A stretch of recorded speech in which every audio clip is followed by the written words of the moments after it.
morning, friends. The Reverend Anita here at beautiful Jordan Station United Church in Jordan Station, Ontario. It has been a challenging and difficult week.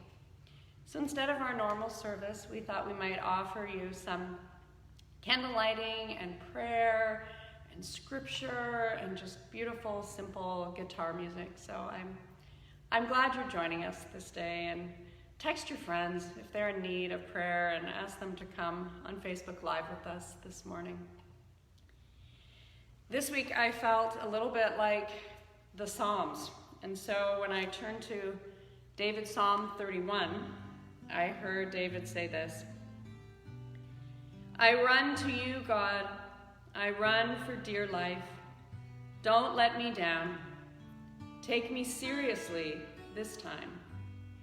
Get down on my level and listen, and please, no procrastination. Your granite cave a hiding place, your high cliff serves as a place of safety. You're my cave to hide in, God, my cliff to climb. Be my safe leader, be my true mountain guide. Free me from hidden traps. I want to hide in you. I felt like I wanted to hide in God this week. This week was full of such sadness, such loss. So this was a week where we lost 3 beautiful and incredible souls when God called them home. And so today's service is in honor of those folks. It is with sadness that we announce the passing of the father of Barb Troop. Her father, Gerrit, died a week ago at the age of 83.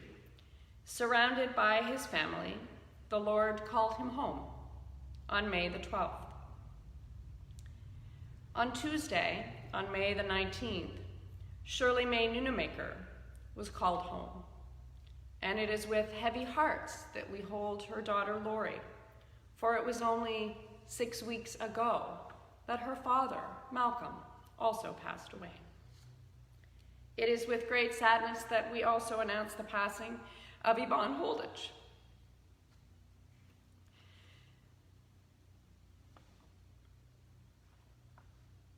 It all seems like too much, doesn't it?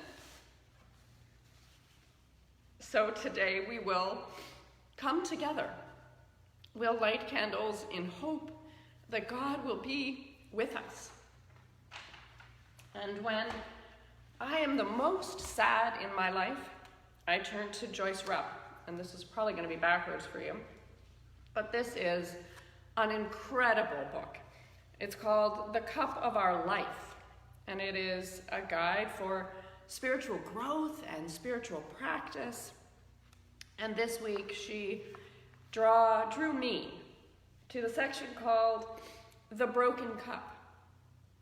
And it is in that psalm where we hear God telling us that I have become like a broken vessel. And Joyce tells this story. I came upon a woman in her early 50s.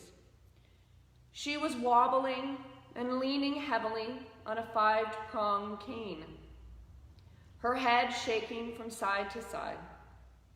When she came up to me, I could barely understand her speech. She tried to tell me how a severe asthma attack caused a coma that left her with brain damage. This brave, wounded woman had begun learning to talk and walk all over again. She had struggled to walk to the front of the room to tell me about the cup that she had brought with her. She said she had no idea what the day was about other than she was to bring a cup with her. Then she showed me her cup. The handle had been broken off, leaving 2 sharp, poking edges in its place. I gasped. It couldn't have been a better symbol of what had recently happened to her. The broken cup reminds us of those times when hurt, Wounds, pains, and adversities of all sorts invade our lives and change us forever. During these times, all we can do is try to survive, to slowly recover, to start anew. It's often difficult for us to give or to receive during a time of brokenness. The pain sometimes knocks us over, like a cup on its side. We may feel like our hope has been drained from our lives. When the cup of our lives is broken apart, it has to have the pieces put back together again. Sometimes the brokenness is not so severe. It consists of small daily obstacles and irritations. The pieces of our lives may be troubles that go on and on with no end in sight. Sounds familiar, doesn't it, friends? Sounds like a time of pandemic. But whatever the difficulty that we experience, it can be a source of our spiritual growth. So much depends on how we view these pieces of brokenness, what we are to do with them or without. Our brokenness can be an instrument of change. Pain received rightly has the power to transform our lives. What would happen if we met our frustration, our pain, and our heartache as we would meet a visitor having something to teach us? What if we lingered a bit with our brokenness and asked it to help us grow? What might we learn from those pieces of our lives that are still wanting and incomplete? And that's what we're going to do today, is just rest and take a breath and live in this moment of pain and heartache and linger just for a while. We are going to invite you this day into a lighting of candle ceremony. Normally you would come forward, each one after the other, and offer your prayer and light your own candle. So today, I'll light them for you.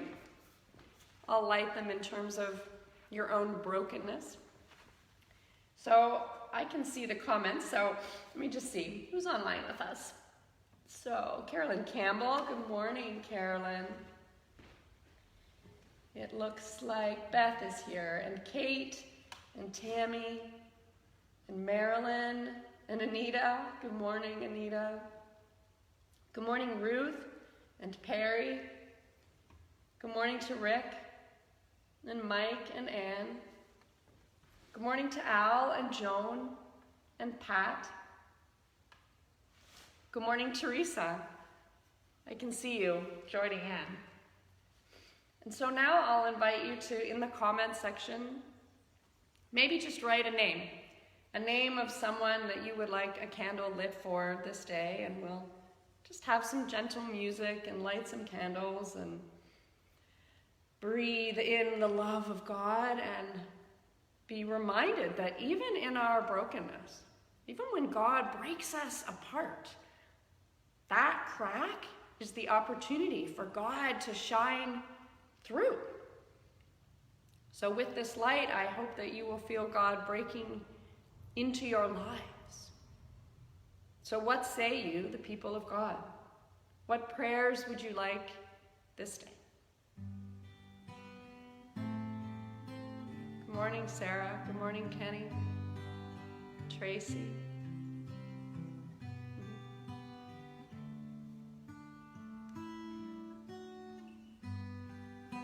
I'll light this for the Foster family.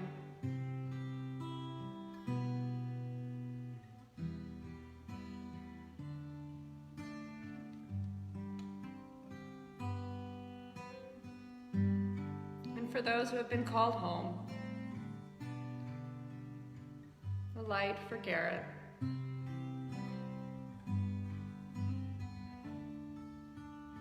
The light for Malcolm.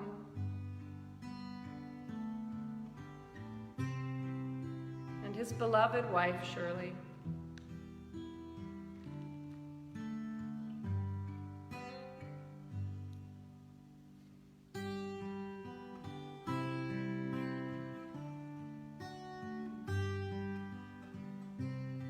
Yvonne.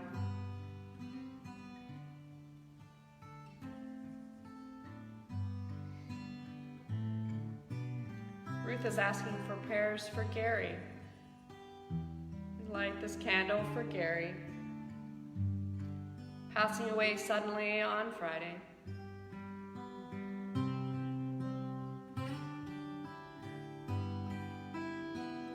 For Barb, the loss of her dad.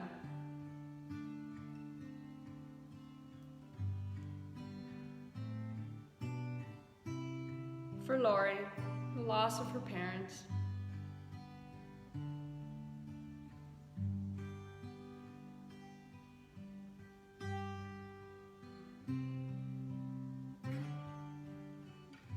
For Mom.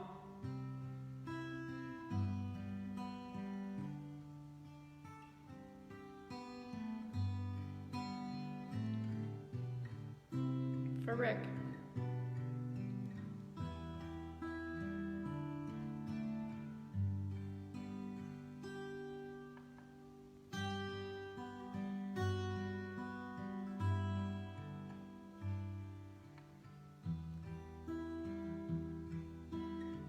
For all of those who are battling cancer so faithfully.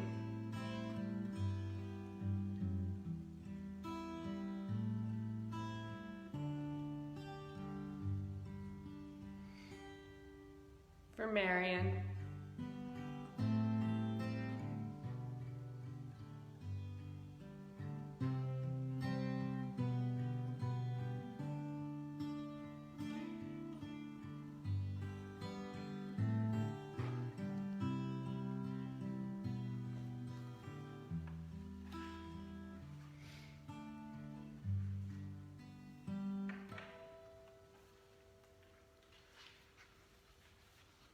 Joyce goes on to write, "How large a cup of tears must I drink, O God? How much is enough?" Keep your prayers coming, by the way, because we'll light some more candles in a little bit. Anne Weems' Psalms of Lament. Anne Weems, who was also a beautiful writer and liturgist, she wrote this book called Psalms of Lament. And they come straight from the deep heartache of her son's death. And her psalms, based on the Psalms of the Hebrew Scriptures, are honest and gutsy, keen cries of distress. And these prayers remind me that through the ages, hurting people have raised their anguished voices to God. And these voices have been filled with questions, demands, accusations. They have implored and begged and pleaded with God. "I used to be too nice with God," she said, "when I was feeling like a broken cup. I realize now that not being honest with God about our situation only adds to our anger and hostility. Keeping it all inside, trying to hide it, benefiting no one, and only generating more self-pity and resentment. I do not believe that God sends suffering. Suffering happens because of our human condition, because of the way the transformation occurs with its natural cycle of life and death and life again.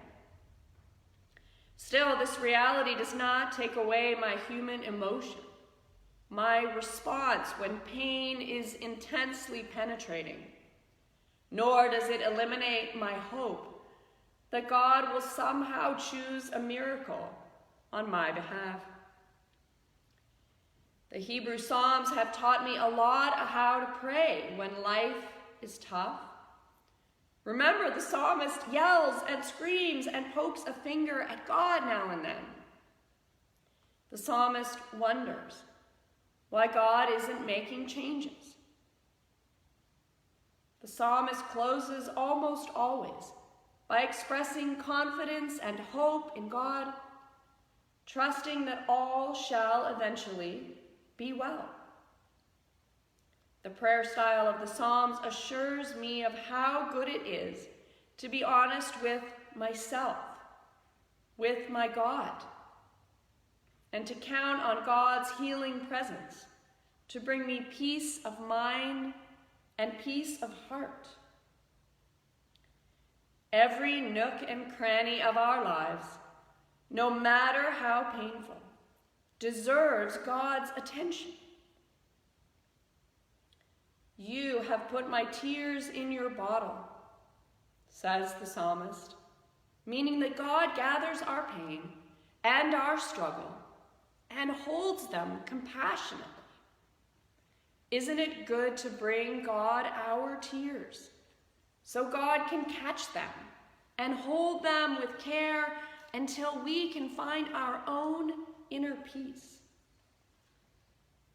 Isn't that beautiful? Maybe that is what God is calling us to do in this time of pandemic, is to stop pretending that we are fine. When God says, "How are you?" we can say to God, "I'm not okay." When someone says, "Hey, how are you?" and you say, "I'm fine," because that's what we're supposed to say, right? But clearly, we're not fine. But God is with us, even in that struggle, even in the not fine. God is there, right beside you. There are so many prayers coming. It's beautiful. So let's see.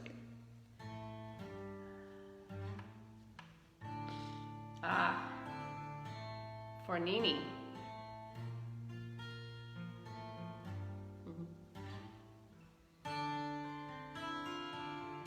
And for Papa.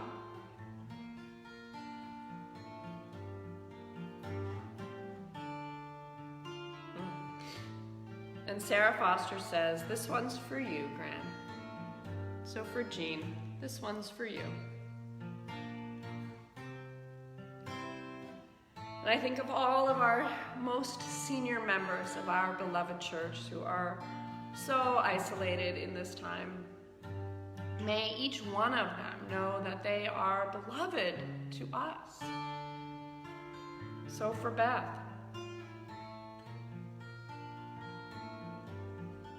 and Wynn, and Jean, and Jean, there are so many Jeans. For Moira,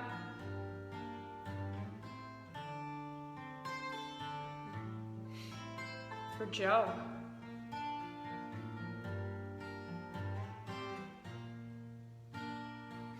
and maybe one for all the seniors that you know, for all the grandmothers and great-grandmothers, for the grandfathers and great-grandfathers. May they know the love of God in this time of being alone and afraid.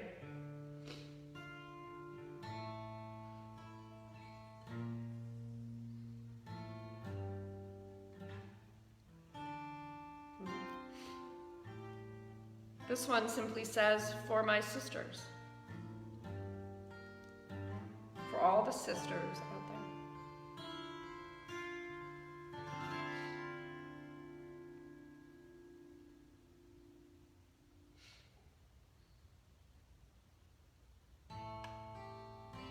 For Nana and Nanny.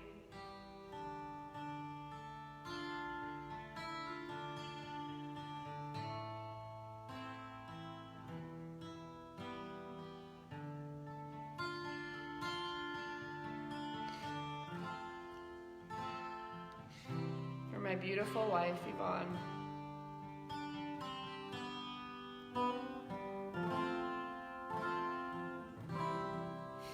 For the amazing Marion.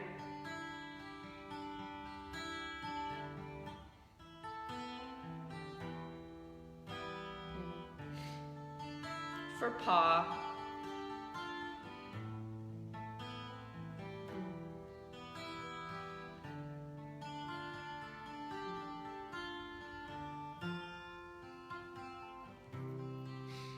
This one, right in the heart of it, is for all our church kids. We miss you so much. This one's for H. H had an 8th birthday yesterday. That one's for H. And that one's for Allie. Allie, 8th birthday last week. H said that 8 is his favorite number. Well, 8 and 11 and 13 and 16. There's a lot of favorite numbers. But this year, he said, 8 will be my favorite number.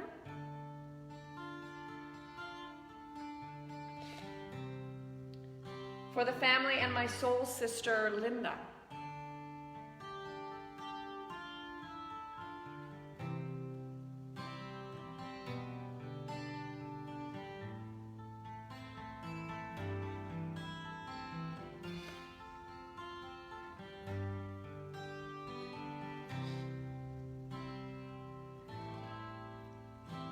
Maybe this one for the silent prayers that are not being heard, but that are there amongst our friends, struggling and suffering this day. For our migrant workers, for all of our friends who are working in the field so hard to bring us food and sustenance. For they are so alone always. They are used to being away from their families, and we can learn so much from them, who still can bring God into their lives and see hope and joy in the small things.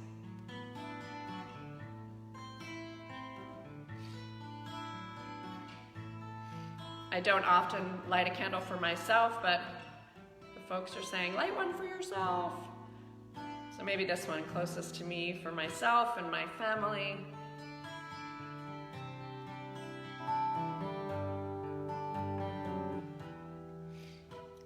Don't forget Carly. Someone just said, this one's for Carly.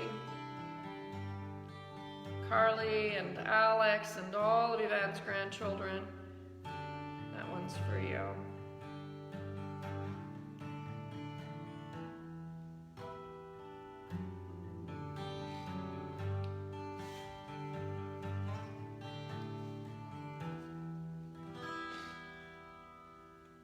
Someone out there is offering Thanksgiving for our drive-through visit last Sunday, where Yvonne and Marianne were here in the church parking lot and friends came to visit with them. So that one is lit with Thanksgiving for an opportunity to visit with friends. A reminder, I guess, not to wait, to call your friends, to have a social distance porch visit, to send that text message.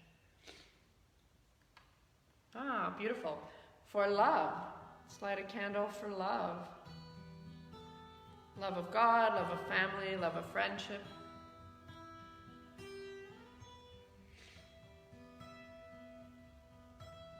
For the beautiful music.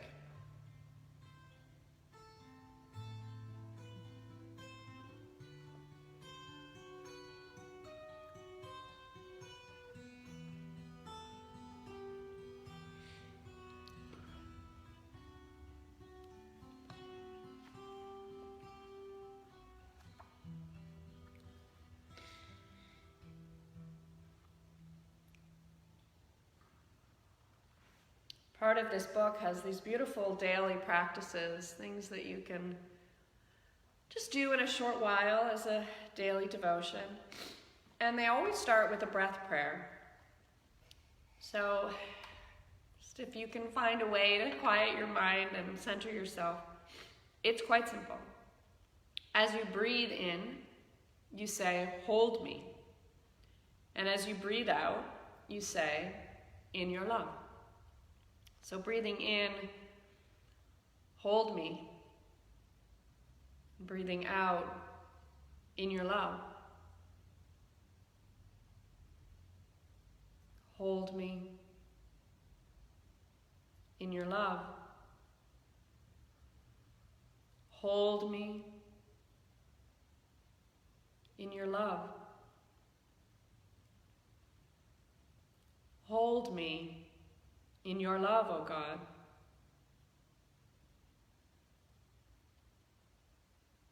Perhaps the cup of our life can represent our own pain and our own tears, or the pain and the tears of someone you know. Envision God's hands around your hands as you hold your own cup of tears. Allow God's compassionate presence to give comfort to you or to someone you know who is in pain. And may God wipe away every tear from your eye and turn that mourning into joy, knowing that God will comfort you. Let us pray. Sheltering presence, come with your comforting embrace and catch my tears with your compassionate love. Be near with your protective refuge. Heal the place within me that cries out to be freed from pain. Hold me close to you and hear my yearning from peace. We say all of this as God taught us to pray together that beautiful prayer of Jesus.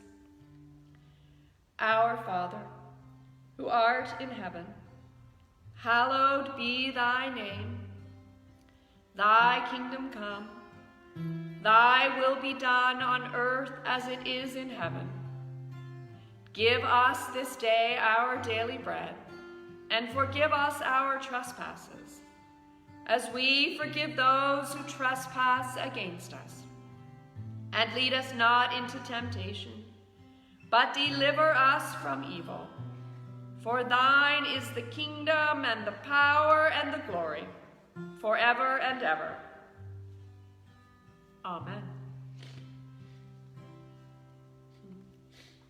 A few more prayers.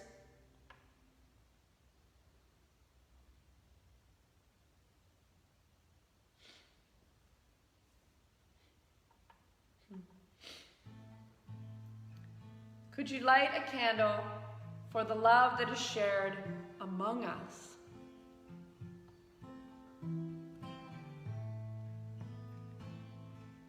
A candle for the love that is shared.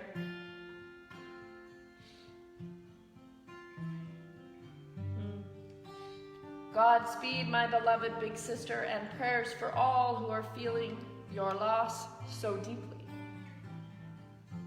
Prayers for a beloved sister.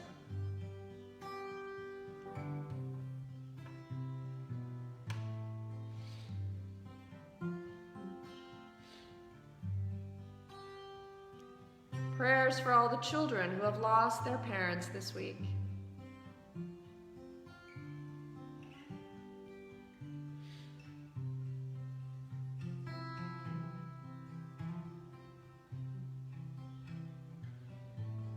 And for the dads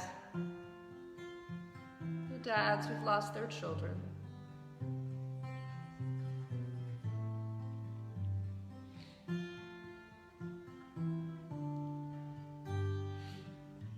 For our staff, someone is saying, please light for our staff. For Joyce.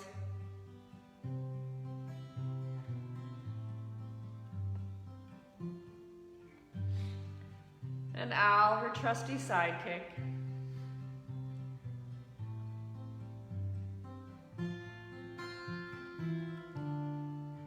For Kathy. And Tim, who does so much to support her. For Chris, who keeps the money coming and going to all the places it's meant to, it's most needed. For Sonia.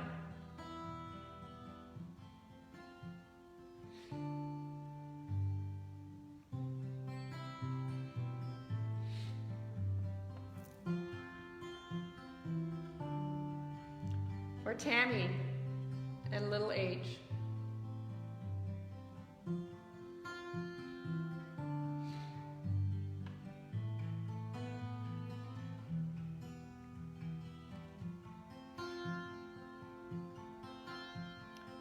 For our moderator, Richard Bott. for holding us in a time that he didn't sign up for, could have never expected to lead our church in such a time as this.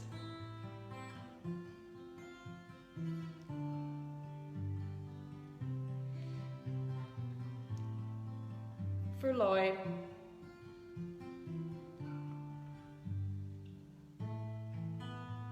who in his 91 years has seen and heard and done incredible and amazing things. For Lloyd.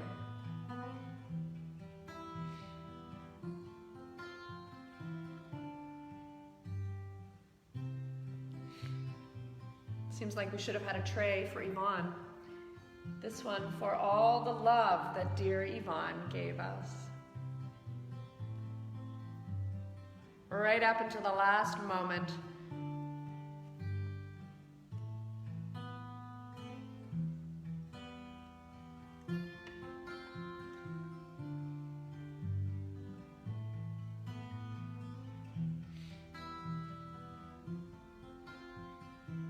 I can listen to Pete all day.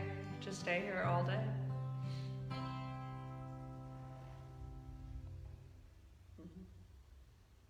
For Sarah.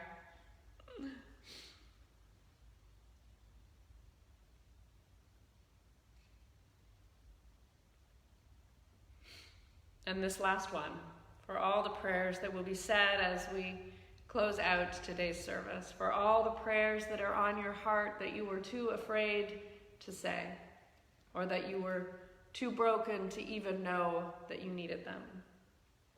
So we'll light that one for all the prayers that have yet to be heard.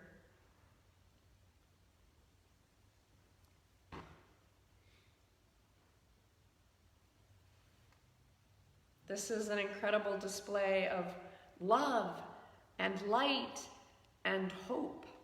For in our brokenness, God can shine through. It is my prayer this week, my beloveds, that you will let the light of God shine through your lives. May God be with you. May God be on your heart and in your words and in your hearing. May you go in peace.